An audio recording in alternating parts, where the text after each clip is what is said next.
Olá pessoal, tudo bem com vocês? Meu nome é Juliana Moreira, sou professora de Língua Portuguesa e Redação e hoje eu tô aqui para a gente conversar sobre os 4 passos para você estudar a redação de forma eficiente. Se você tem interesse nesse conteúdo e tudo que diz respeito à redação do Enem, não se esqueça de se inscrever no canal e clicar no sininho para receber as notificações. Além disso, se esse conteúdo for relevante para você, não se esqueça de deixar o seu like e compartilhar com seus amigos. Pessoal, como eu disse, a gente vai conversar então sobre esses 4 passos para a gente se preparar de uma forma eficiente para a prova de redação do Enem, tá bom? Essa é uma exclusividade para a prova do Enem, porque as redações para concurso e para outros vestibulares, elas têm outras características, então é importante que a gente se atente a isso.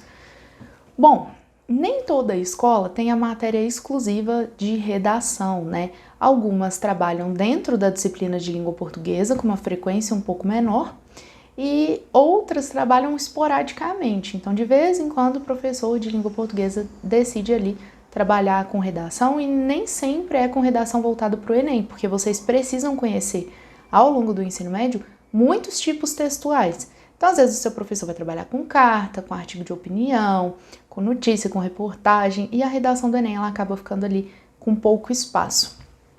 Isso não é culpa do seu professor, o nosso currículo está montado dessa forma, então o seu professor precisa cumprir com esse currículo e acaba que se a escola não consegue um horário extra para esse trabalho de redação para o Enem, ele fica muito prejudicado mesmo, tá? É esperado que isso aconteça pela forma como o nosso currículo está montado. Bom, mas se isso acontece, então como que eu posso fazer para me preparar de uma forma legal para essa prova? Bom, a primeira dica que eu vou dar para vocês, muito importante, conheçam o tipo textual exigido pelo Enem. Então, a gente falou aqui, né, de vários tipos que vocês veem ao longo do ensino médio, e esse é um muito específico. Ele é o tipo dissertativo argumentativo. A gente precisa conhecer as características desse texto para a gente ter certeza de que a gente vai conseguir um bom desempenho, já que a gente conhece a estrutura, que a gente sabe o que aquele texto está esperando de nós, a gente sabe como o corretor vai ler esse texto, então é muito importante que você entenda esse tipo textual, que você conheça ele profundamente. Bom, como o próprio nome dissertativo argumentativo indica, é um texto em que você vai ter que argumentar a respeito de um ponto de vista. As grandes falhas e mais graves, elas estão em um desses dois momentos. Ou você não expôs o seu ponto de vista, ou você não argumentou sobre ele. Então, a gente conseguir encaixar essa ideia de, olha, eu vou me posicionar sobre um assunto e eu vou defendê-lo a partir de argumentos, é super importante. Quando vocês entendem que é isso que o Enem quer de vocês, a gente para de sofrer com textos, por exemplo, que são descritivos, que tem um parágrafo ali que conta uma história, que faz uma narrativa, ou um parágrafo que é expositivo, que vai expor uma situação, mas que essa situação não argumenta, ela não defende o seu ponto de vista. Então, basicamente, tenham na cabeça de vocês essas duas coisas.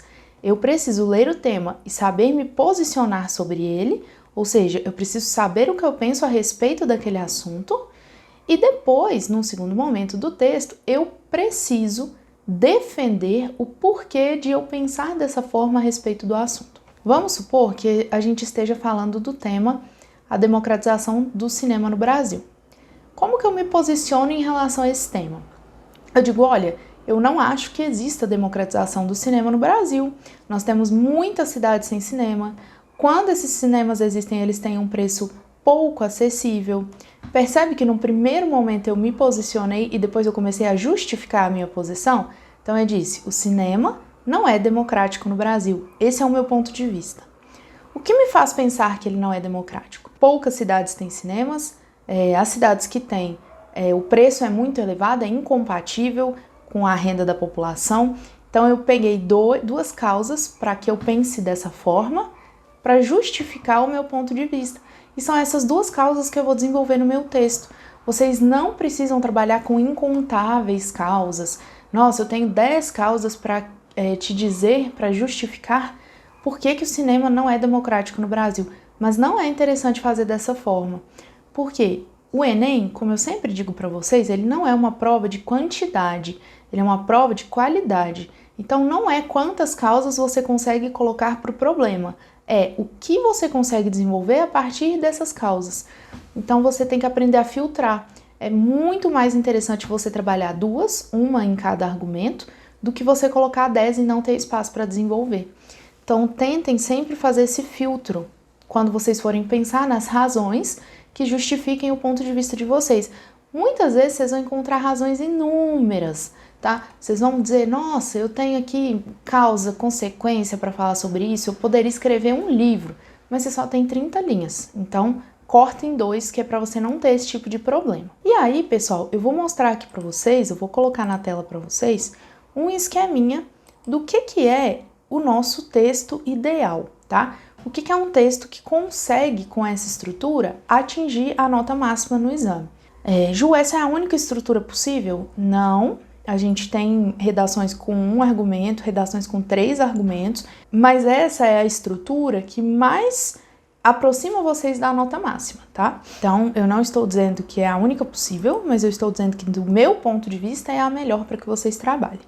Então, a gente tem aí, vocês estão vendo que essas chaves, elas estão dividindo para nós as linhas de 7 em 7, né? Então, é o equivalente a dizer que nós teríamos aí 7 linhas para a introdução, 7 para o argumento 1, 7 para o argumento 2 e 7 para a conclusão.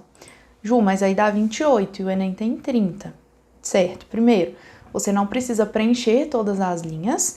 E, em segundo lugar, você pode fazer o seu desenvolvimento dos parágrafos um pouco maior, tá?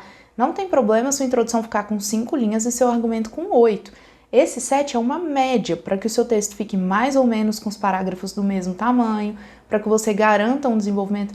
Um argumento com menos de 7 linhas, ele geralmente não tá bacana o desenvolvimento. Então é para vocês se basearem, não significa que isso é uma regra, nossa, se eu não colocar 7 linhas eu vou ter um super problema. Não é isso, tá? É só para vocês se basearem mesmo. Então, olha lá, como que a gente dividiria esse texto? Em 4 partes bem importantes aqui. A introdução, o argumento 1, o argumento 2 e a conclusão. E vamos pensar, o que tem que ter em cada uma dessas partes? Não só vocês precisam saber como dividir esse texto, mas o que tem que ter em cada parte desse texto. Pessoal, o que a gente vai ter na introdução, então? A apresentação do tema, a apresentação da tese e a apresentação do projeto de texto. Ou seja, você vai apresentar o seu texto para o leitor. Na introdução, é preciso que o seu leitor identifique todos os elementos que estão por vir. Ela, de fato, está introduzindo um assunto. E aí, veja bem, quando eu estou dizendo que você vai apresentar o tema, a gente não pode cometer o erro de pensar que, se eu estou escrevendo sobre democratização do acesso ao cinema no Brasil e o corretor teve acesso a esse texto, então é claro que ele sabe sobre o que eu estou escrevendo. Beleza, eu concordo com você. Só que ele está avaliando a sua capacidade de escrever para alguém que não teve acesso à proposta. Então, o corretor quer ver se você consegue escrever e a pessoa que não teve acesso a essa proposta do Enem, ela lê o seu texto e fala, esse é um texto sobre democratização do acesso ao cinema no Brasil.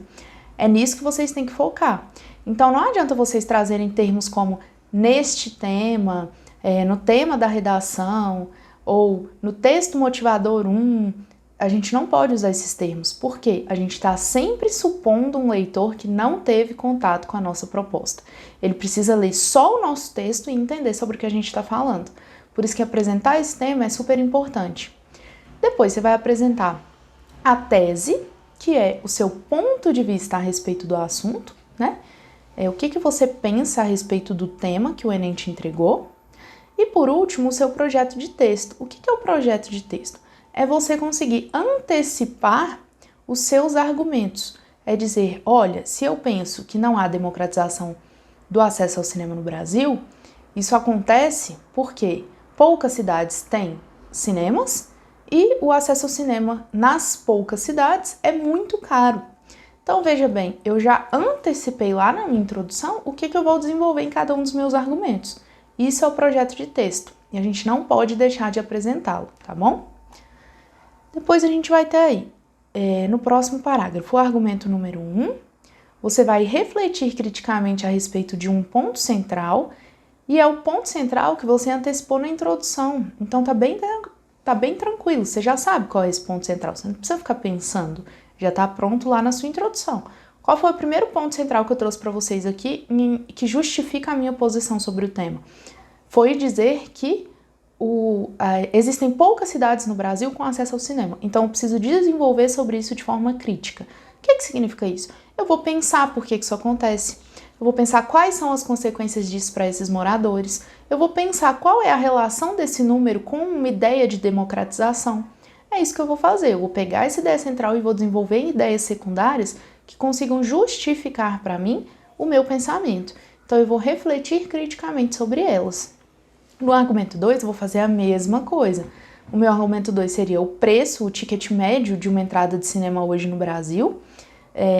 Por que é esse preço? Quem está interessado, quem consegue consumir esse cinema? Quais são as consequências disso? Por que não existe subsídio governamental para que as pessoas de baixa renda tenham acesso ao cinema? Então, poderia trabalhar todas essas coisas dentro da minha argumentação. Mas sempre pensando, existe um ponto central. O ponto central é poucas cidades com acesso ao cinema e depois o preço do ticket médio do cinema. Esses são os meus 2 pontos centrais. A partir deles, eu desenvolvo o que me fez chegar a essa conclusão, tá? E qual a relação que esse meu ponto de vista tem com o tema? Se tem um ticket médio muito alto e um número muito pequeno de cidades com acesso ao cinema, o que isso tem a ver com a democratização? Então é isso que eu preciso desenvolver em cada um dos argumentos.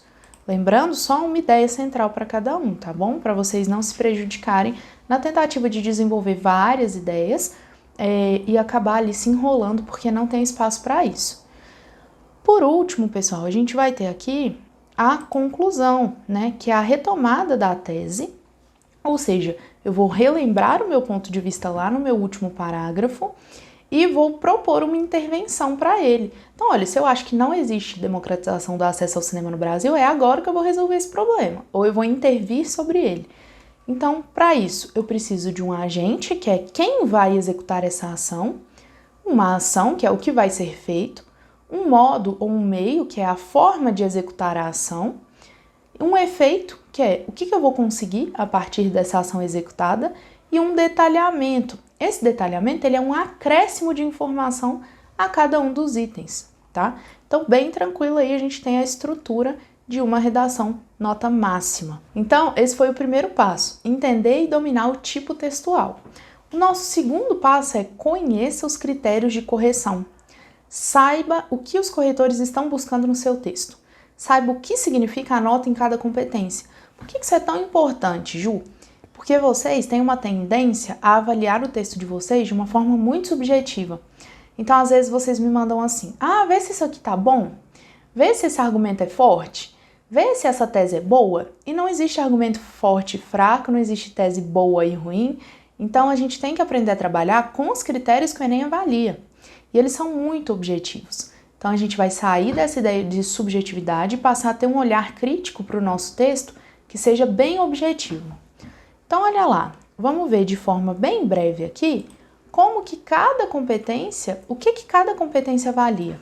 A gente tem 5 competências, cada uma valendo de 0 a 200 pontos, caminhando de 40 em 40 dentro desses 200. Então, você pode tirar nota 0, 40, 80, 120, 160 e nota 200, tá bom?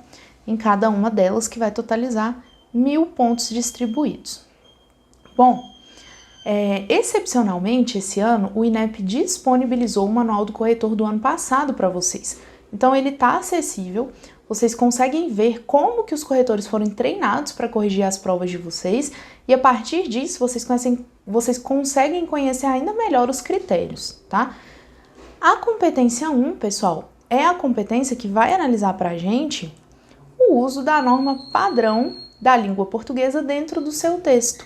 Veja com o que ela está preocupada. Ela vai ver 2 coisas para vocês: o número de desvios gramaticais e a sua estrutura sintática, o domínio que você tem dessa estrutura. Então, olha o que diferencia aqui uma nota da outra. Eu tenho uma estrutura sintática inexistente, né? Então, ali o aluno só aglomera palavras, ele não constrói frases. Ou para a nota 40, ela é deficitária e eu tenho muitos desvios gramaticais. Na nota 80, uma coisa ou outra, ou ela é deficitária ou eu tenho muitos desvios gramaticais. Para a nota 120 aí, a sua estrutura sintática é regular e você tem alguns desvios. No número 4, a estrutura sintática é boa e poucos desvios, o que significa a nota 160. E essa é a única que é contabilizada, a nota 200, olha lá. A estrutura sintática é excelente, ou seja, você não comete mais de uma falha sintática e você pode cometer no máximo 2 desvios gramaticais, tá? Então, no máximo uma falha sintática e no máximo 2 desvios gramaticais. Então, para a nota 200, isso é contabilizado. Para o restante das notas, percebam que não existe quantidade. Então, errou 5 vezes, é a nota 3, 120. Errou 8 vezes, isso não existe. Por quê? Porque um texto que falha 8 vezes em aspectos gramaticais e tem 10 linhas, ele precisa ser avaliado diferente de um texto que falha 8 vezes em aspectos gramaticais e tem 30 linhas. Então, a proporção de erros não é a mesma. Então, não faria sentido aqui o Enem dizer que a gente tem que colocar um número específico para avaliação desses desvios, tá? Por isso que eles estão divididos aqui em muitos, alguns, poucos ou no máximo 2. Então, se vocês querem atingir nota 200 na competência 1, é super importante que vocês estejam atentos a isso e não cometam mais de um desvio sintático e 2 gramaticais. Esse é o máximo que você pode se equivocar ali na hora da prova. A competência 2, pessoal, ela é responsável pela abordagem do tema, que tem que ser completa, ou seja, você tem que falar do tema como um todo. Vamos pegar o nosso exemplo de hoje, que é a democratização do acesso ao cinema no Brasil. Se você aborda apenas a democratização do cinema e não contextualiza o Brasil, não está completo. Da mesma forma, se você aborda o cinema no Brasil e não aborda a democratização, também não está completo. Por isso que ele tem que fazer essa avaliação se está ou não está completo. Bom, depois a gente tem, dentro dessa mesma competência, a avaliação do seu repertório sociocultural. Ele existe? É a primeira pergunta. Ele é legitimado? Ele é pertinente? Ele é produtivo? É isso que vai fazer a diferença na nota de vocês, então veja lá. Então olha o que diz aqui para nós. Compreender a proposta de redação e aplicar conceitos de várias áreas do conhecimento para desenvolver o tema dentro dos limites estruturais do texto dissertativo argumentativo e em prosa. Então a gente vai ter a primeira forma de avaliação, que é essa que está mais à esquerda de vocês aí. Ou é a tangência ao tema ou é a abordagem completa. Então, ou o aluno não escreveu totalmente a respeito do que foi pedido, ou ele escreveu. Ótimo. Partindo do pressuposto que ele escreveu, aí a gente vai fazer outro tipo de avaliação, que é a da segunda coluna aí. Então, olha, o texto tem 3 partes, mas 2 são embrionárias, ou a conclusão ela foi finalizada de forma incompleta. Não, Ju, o texto tem 3 partes.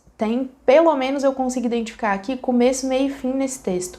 Ótimo, então você já vai para a terceira forma de avaliação. Cumpriu o tema, escreveu o texto com começo, meio e fim, vamos para a terceira forma. Qual que é ela?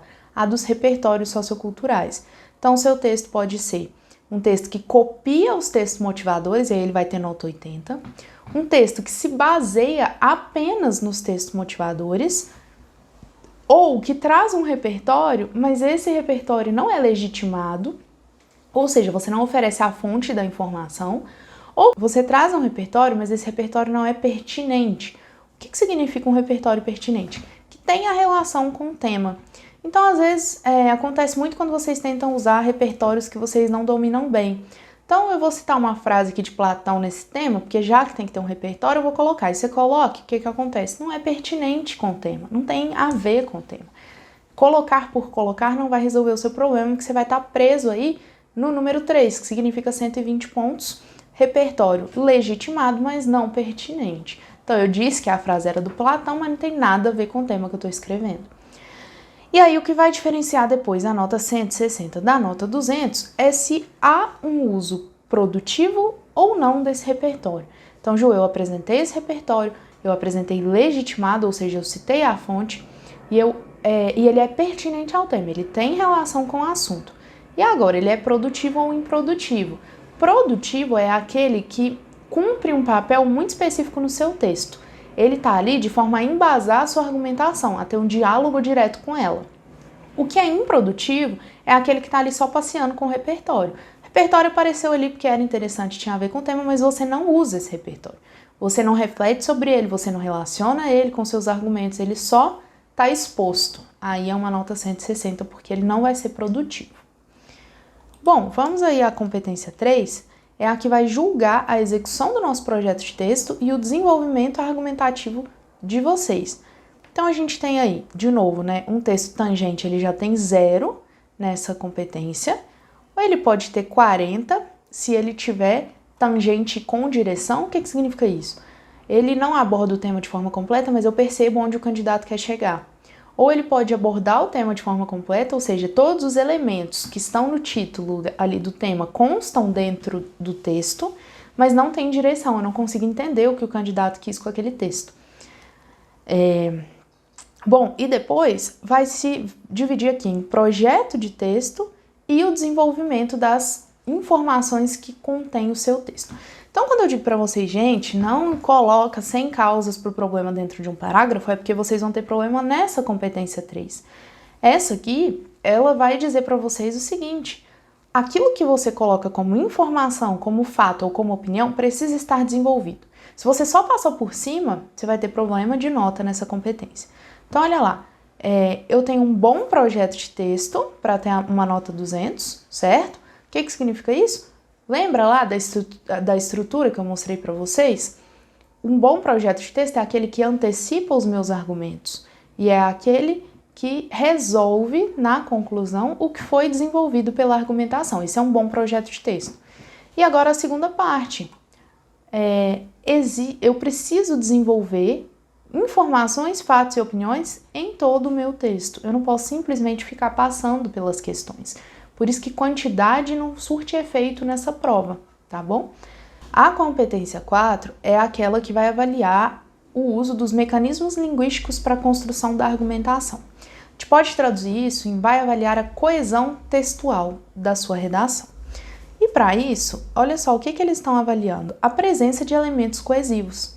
E esses elementos coesivos, eles precisam aparecer dentro dos parágrafos e entre os parágrafos. É o que eles vão chamar aqui, dê uma olhada aí a partir do número 3, que é a nota 120, que eles estão chamando de inter ou intraparágrafos, o que significa dentro do parágrafo e entre os parágrafos. Então, esses elementos eles têm que aparecer nesses dois momentos.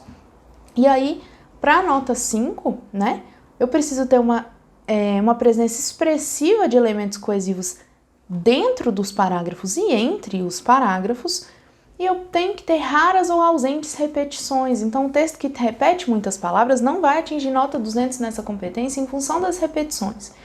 Ju, como é que eu faço? Usa as armas que a gente tem contra a repetição. Sinônimo, retomada por pronome, a própria elipse. Então, estuda para você não ter que ficar repetindo palavras. E eu não posso ter, pessoal, inadequações.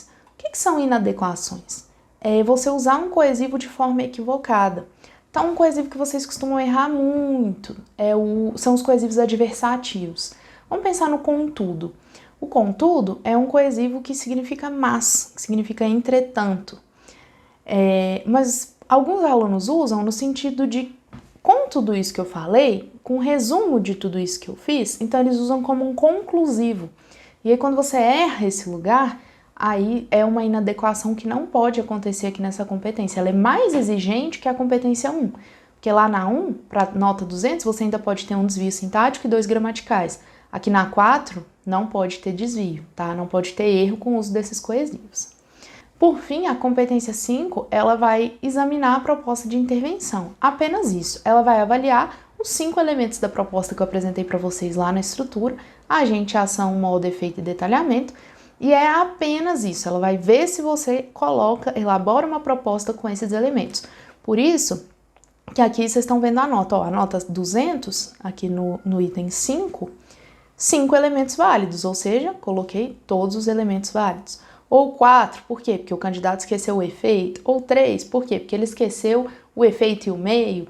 Então, é assim que vai ser avaliado. Desde que você tenha os 5 elementos válidos, você já vai ter nota 200 nessa competência. Ju, tenho muita dificuldade com essa competência, eu não sei elaborar muito bem minha proposta de intervenção, tá? Tem 3 vídeos aqui no canal que eu vou falar sobre isso. Eu vou deixar na descrição para vocês, vou colocar um aqui no card, porque vocês conseguem acessar e estudar de forma mais profunda essa competência. Bom, e a terceira dica, pessoal, é o seguinte: escreva, escreva, escreva, escreva. E quando você achar que você escreveu muito, você vai lá e escreve mais um pouco. Por quê? Porque não adianta você ficar na teoria da redação. É a mesma coisa do que ler um livro de física e não resolver nenhum exercício. É a mesma coisa. Você só vai conseguir perceber as suas dificuldades, as suas falhas, os seus desvios, quando você coloca aquilo que você aprendeu em teoria em prática. Se você não faz isso, você vai ter uma dificuldade tremenda para executar a sua redação quando chegar o momento.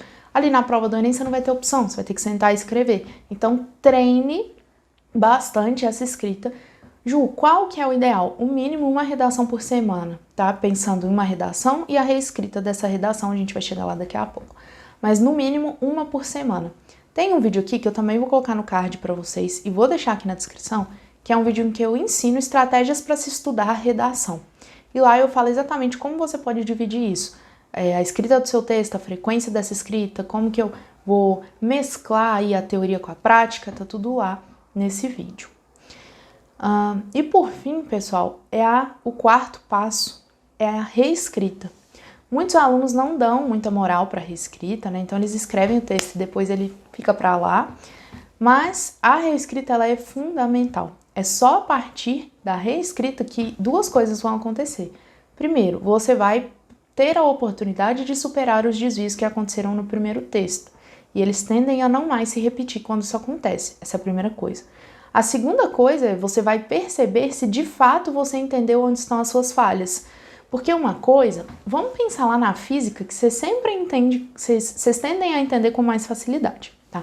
Vamos pensar o seguinte: eu tô lá e fiz um exercício de física, errei, tá? Ele tá errado, o cálculo ficou errado, eu usei a fórmula errada, tá tudo errado.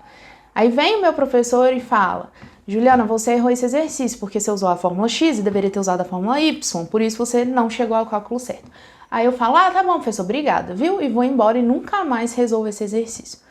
Quando eu precisar lidar com ele novamente, quando eu for lá resolver esse exercício, eu vou descobrir dificuldades que eu não sabia que eu tinha. Então, só a informação do meu professor de, olha, você tem que trocar a fórmula X pela fórmula Y, não garante que na hora de executar eu vou conseguir. Então, quando você recebe a sua redação corrigida, e aí ela pode ser corrigida pelo seu professor, pode ser lá na minha live, você consegue ter o seu próprio olhar crítico sobre a redação, como eu ensino no Como Estudar a Redação e Como Aproveitar Melhor a Sua Live, que eu também vou deixar aqui no card e na descrição. Quando você tem uma leitura crítica desse texto, que pode ser inclusive sua, não precisa de ninguém para fazer isso se você não tiver essa pessoa, não significa que porque você percebeu que errou, você vai saber fazer da forma certa, entende? Então, olha, eu percebi que o desenvolvimento desse texto não ficou bacana. Então, pronto, agora eu vou para a próxima redação. Não, você vai reescrever. Por quê? Porque só assim você vai perceber se de fato, além de entender o que você errou, você consegue transformar aquilo em acerto. Não consegui, então tá faltando teoria, tá faltando estudo de teoria. E aí você vai conseguir observar quais são os pontos que podem melhorar na sua dinâmica de estudos para redação, tá? Mas não abram mão dessa reescrita.